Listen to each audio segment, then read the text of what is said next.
everyone, welcome to another American TESOL Presents Free Friday webinars. I'm your hostess, Shelly Sanchez Terrell, and we are super excited because today we get to talk about the World Cup, which already kicked off in Russia, and there are so many exciting stories that have already come about. But because the World Cup is so international and because so many different countries are represented and you are able to hear a lot of news about those different countries, it makes it a really great way to be able to engage all learners of various different ages, who really do, that's the thing is a football or soccer is often, very, very prized, a sport that people all around the world really love enjoying, and they feel, very inspired by the stories that come about, no matter their economic circumstances. So it's a very rewarding experience. We are here every other Friday because of AmericanTESOL.com. We do offer these webinars for free, so you can invite people. And if it's just not a convenient time, you can always visit our YouTube channel and subscribe to make sure you get the latest webinars. So you're able to go to youtube.com/user/ATESOL. So just the letter A and then TESOL after it, and then you'll be able to find all our hundreds of free recordings that we've done throughout the year. You can find resources at shellyterrell.com/World Cup. And Maria, yes, I would think that they would keep you, your students would keep you informed about the World Cup because students really do get excited. I know when I was teaching, no matter where I've been, and I've been to tons of countries, over 20, I've been able to work with, students, and each of those countries, especially even very, very poor countries, and the students, they just love soccer. In fact, I've got to visit some soccer games in Brazil, meet some famous soccer players there, and that was quite an amazing experience for me. I got to see soccer um, in we also got to see it in Venezuelan kids playing there, and so it can be really, or football, as the rest of the world calls it. In America, they do make that distinction. They call it soccer for some reason, but the rest of the world calls it football. And so I think Nelson Mandela really got it right, and this is one of my favorite quotes of all time when he talks about the ability for sports to really change the world. And that's actually how he was, one way that he was able to bring unity and to his country as well. So what can students learn? Well, they can learn quite a bit. It's wonderful because students are also able to, learn multiple topics. And so it can be really great for content language integrated learning, because you're able to teach language. And that's one of the great things about the World Cup is a lot of the news, the research is in multiple languages. And so you're able to really get a curriculum or material that's accessible because you can adapt it in English, but also there's that there's the benefit of also having it already in the native language, and it's something you don't have to translate, or students don't have to, that have, sometimes the translations don't always work, and that can be really, really helpful. So I think that's really great, and I'll show you where you can get a lot of, and I mean the research as well. So any statistics, any game results will also be in the primary language as well. And so that's really incredible content to be able to teach math, to be able to teach science. You can teach world news, global education, history, economic, culture. I mean, so there's just so many different topics that you can cover. I actually wrote a post recently by ESL at ESL Library, where I'm a monthly contributor. I've been doing that for years as well, and so you can find over 18 resources and activities that I'm about to talk about today. Now, the main site that you want to go to find all this information in multiple languages is FIFA.com/World Cup, and there you're going to find. In fact, it's going to prompt you on the website which country. So you can choose English. It always allows you. You can tell because it has the EN in the top corner. But you can also choose in other countries as well. And so that makes it a really accessible resource, because maybe you want to do math project, or maybe you want to do a project involving statistics, or let's say that we're getting students to gather information for either infographic or maybe a news article. And so if they want to do that, then it's great that they're able to research in their primary language, even if they write that in English or the finished product is in English. So that can be very helpful even with beginners, and can be like that bridge where they understand what's going on, but then they're able to express themselves and be creative in another language as well. This also makes it to where if you teach other languages, not only English, but let's say that you're teaching English language learners, or you're teaching native or English learners another language. Let's say you're teaching them Russian, or you're teaching them, Portuguese. The opposite would work as well. They can see it in multiple languages, and so that makes it a curriculum that you can really teach in other languages as well. So one of the first things you want to do with FIFA, so FIFA has so many different links, and so I want to show you some activities you can do with those links. First, one of the things you can do is study the players and the countries. So FIFA, if you go to World Cup/team, so FIFA.com/World Cup/ and then that's the URL, and you'll be taken to different things. So they actually have little stats and information about each country. So it makes it a really great place to just go to one website and be able to gather. Students can gather a lot of information, quick facts and everything. So that can be a really quick project that they do.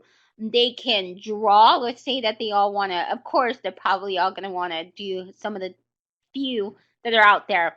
Usually the most popular ones that are not their own country, because of course they always want to do their own country, is usually they want to, right now Mexico is the one that's, a lot of people are interested in, because they recently beat Germany. Germany's another popular one. Brazil, Spain. So what you can do is you can put the names inside what I do is put the names in a bag, or I put a random generator, and students are either randomly given a country, or they get to, another option is I let them give me their top 3, and then or top 4, and they just get the one that whatever came next that they were that they want. So that's what I do. They can also do that with the players. So if they don't, this might be a better option for investigating teams and also investigating countries. So this way, if they get to do players, of course, there are players that come from, sorry, he's laughing in the background. But there are players that come from, the different countries. So this could be a time for them to investigate different cultures as well. They can try and look at, how that particular player was able to get to the World Cup, what kind of training took place. They can compare the paths of 2 players. They can see what, their economic situation, where they grew up, what were the conditions, what was the difference in training between Portugal and Argentina, because they're different continents, what really inspired them, so they could do something like Ronaldo versus Messi, and then they can, find out the facts, and see, what made these two players really incredible and some of the top players in the world. So there's a lot of great ways, and plus they love these players. A lot of students love investigating these things, and so this can be a really great way to get them interested. What I like about the featured players is you notice right away that FIFA does try to show different countries. They don't put like, the top players and they're all in one area, which could easily be done. Germany was one of the winners, and so they could easily, but FIFA really does try to make this a way to inspire you to learn about other places and countries and cultures, and so I really like that. So what can you do that's national activity? Well, yeah, you can do the comparison and contrast, and then you can create an infographic that really helps with that. If you go to vengage.com, they have a lot of free templates, the most free templates I've run into for comparison and contrast.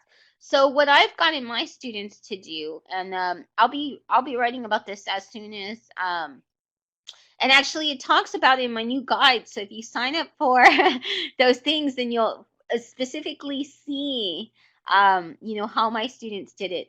But it literally took one class period where my students were able to take template from Vengage, which was a comparison contrast, and they were easily able to edit it because with their information. So instead of coffee versus tea, they just changed that heading to Messi versus Ronaldo or something, and or England's football versus Germany football or something.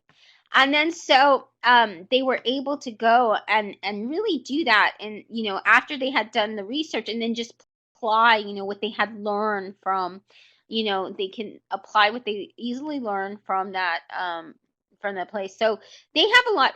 The one thing I would say about Vengage, but it is free, but they have the most free templates, is it does not let you download as a PDF for free.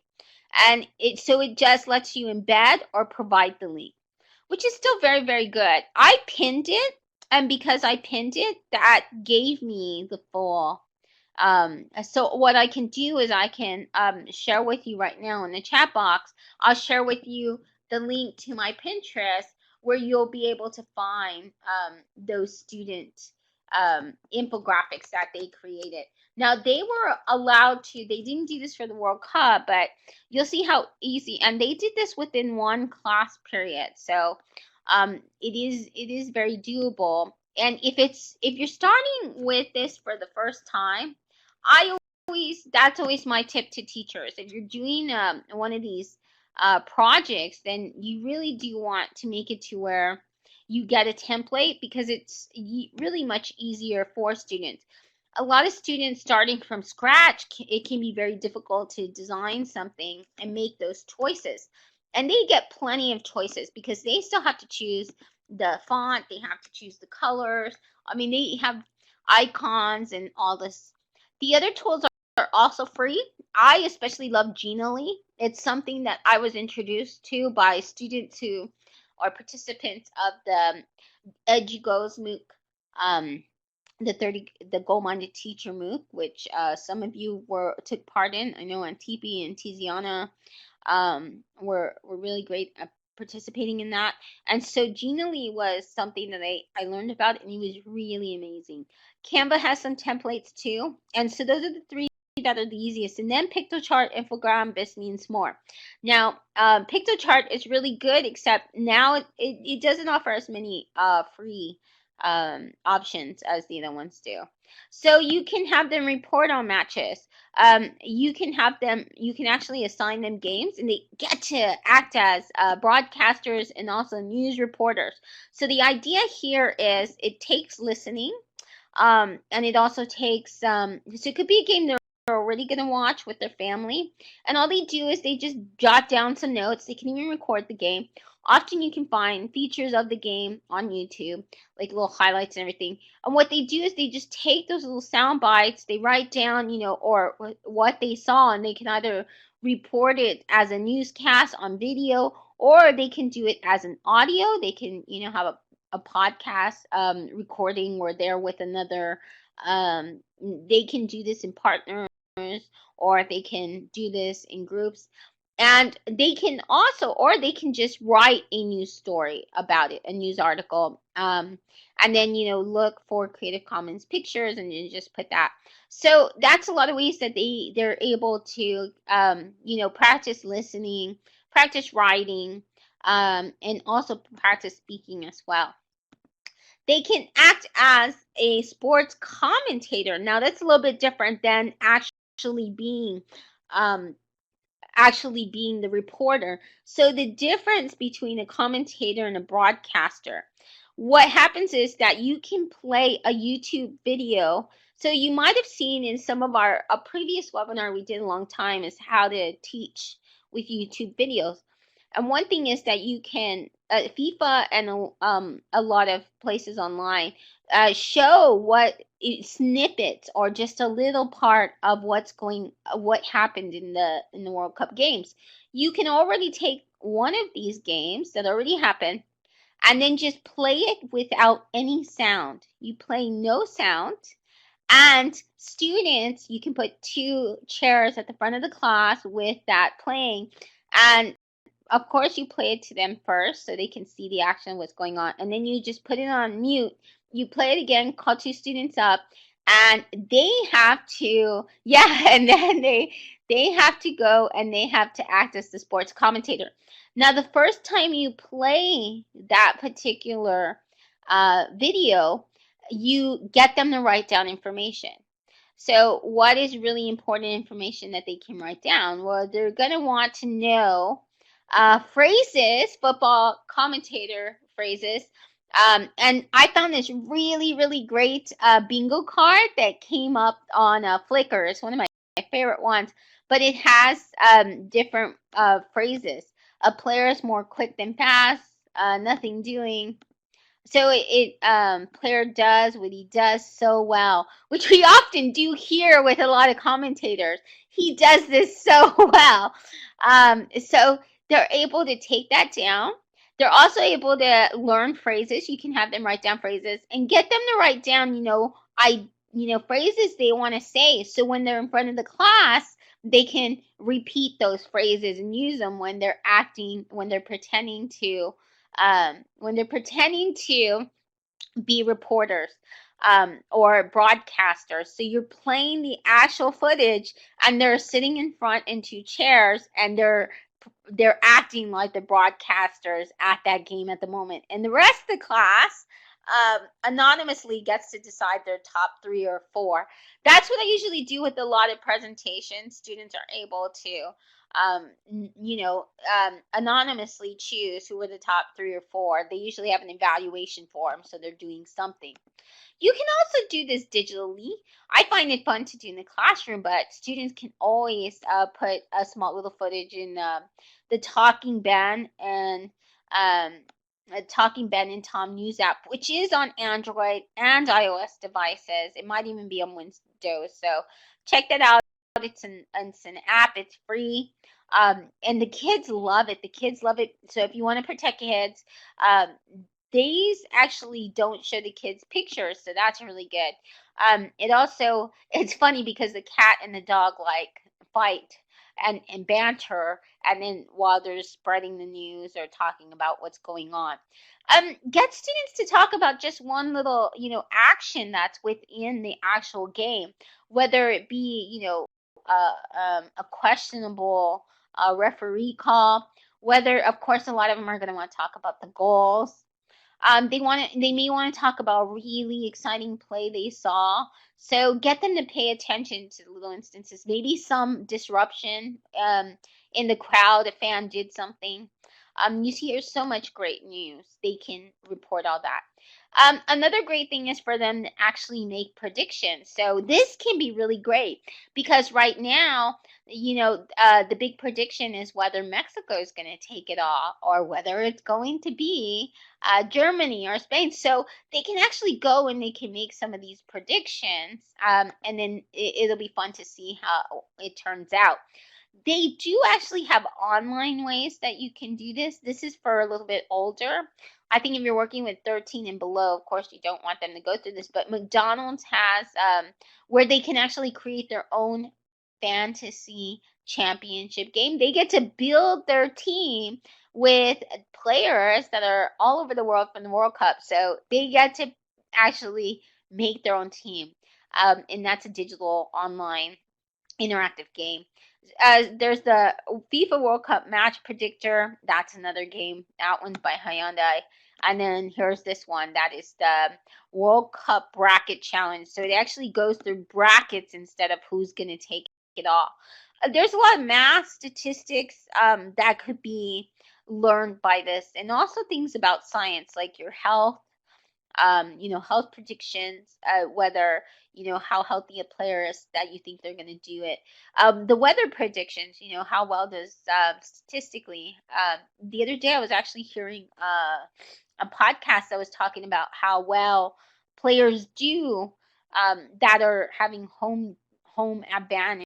So you might be able to do things like have them predict, because it is in Russia, how that impacts other countries. Do they think that warmer countries have have less of a shot since Russia can be cold at times, or then when so there's a lot of ways that you can make those predictions.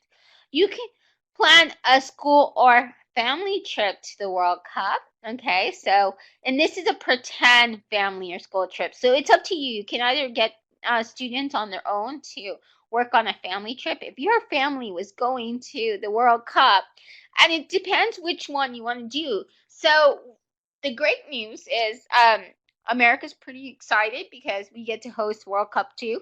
And so you can have them plan a trip to a future World Cup, or let them learn a little about Russia, Ekaterinburg. I'm probably butchering that, but they can learn by doing a pretend school trip. It could be a class trip.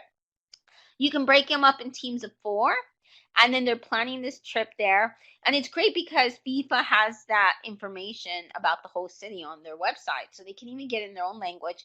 And they have to come up with decisions. They have to decide, what accommodations. You can give them a budget, give it to them within the currency. So they're able to also convert and learn how about currency conversions and things like that in different countries. They can also book accommodations, why they decided, look at reviews, things like that. Tours, what's going to be the most important things to see in Russia. The landmarks, what is the history, the culture of that country, the law. So this can be a really fun project that exactly touches on so many different ideas, like Peggy George was saying. You can also get students, so if you're working with very young learners, they might really like, there's actually a YouTube channel that actually has the little YouTube, they created this little YouTube version of the teams, and they play different really short segments. You can see most of them are 4 minutes to 1 minute to 4 minutes, and they recreate some great moments within the World Cup, but in Lego form. So that would be really, really fun to watch. It's very short videos, so it's great to teach with. And they're Lego, so it does, really good for kids as well. Kids, if they have their own Legos, they can reenact it. Or the same thing, they can, you can have them act as little broadcasters, and it's really funny as well. Students can also create an interactive visual poster or interactive trading card of their favorite player. They can do this with Genially or thinglink.com. Genially is so great because you're offered so many options. So this would be really great to try with Genially. They basically do the exact same thing with the little hotspots. You get to add their bio. You get to add in those little dots. So if you're not familiar with ThingLink or Genially, you can make these interactive. So you put like a hotspot. This little dot is a hotspot, and when you click or when somebody rolls their mouse over it, you can attach it to YouTube video, to text that you included, another image. So it makes it really, really fun way to do like an interactive trading card. And then students can play a game where they take their digital trading cards, and then they try to collect them. And the collection could be that they have to answer, quiz, or a couple of questions, and then they officially collected that on their digital shelf. They can plan the next World Cup. So, they can take a look at what's happening in future, World Cups, where they'll be taking place. And when they plan the next World Cup, or they can plan the next World Cup in their country. So, if they were going to get the World Cup, what are some concerns, public concerns, or what kind of decisions do they have to make about fixing, public transportation? Is that going to cost a lot? How are they going to fund? The stadium is one already built. What's going to be the best place to host it? Do they, what kind of updates and upkeep do they need to make to be able to have this happen as well? Oh, thank you. So Peggy George just provided a link where you can make trading cards on Big Huge Labs. And I love Big Huge Labs, and I didn't realize you can make a trading card there. So that's very cool. Any safety concerns for the city, so all of that they can do, or, try to foresee some possible problems. They can also do some marketing stuff that could be really cool. So instead of having them do things that like planning the city stuff, they can do something like make the next World Cup logo. Okay, they can do that with Canva. It's so easy to do. They have a lot of templates. In fact, one of them is called the logo template. So it's really quick for them to make logos. They can talk about the decisions of why they made that logo, so that way you can get some speaking in there as well. They can put that into the class, and the class can, vote on a couple of the logos, versions of that logo. They can also the ball, can they design a better World Cup ball? Any advertisements, whether it be commercials, online ads, ads that might be on like Facebook or anything, or on Instagram, they can design those for the future World Cup. What would they could design the music video and also the music for the World Cup. They can design the trophy and even plan out the opening ceremony. There are so many ways that you can learn with the World Cup. I hope I've inspired you with some of the examples.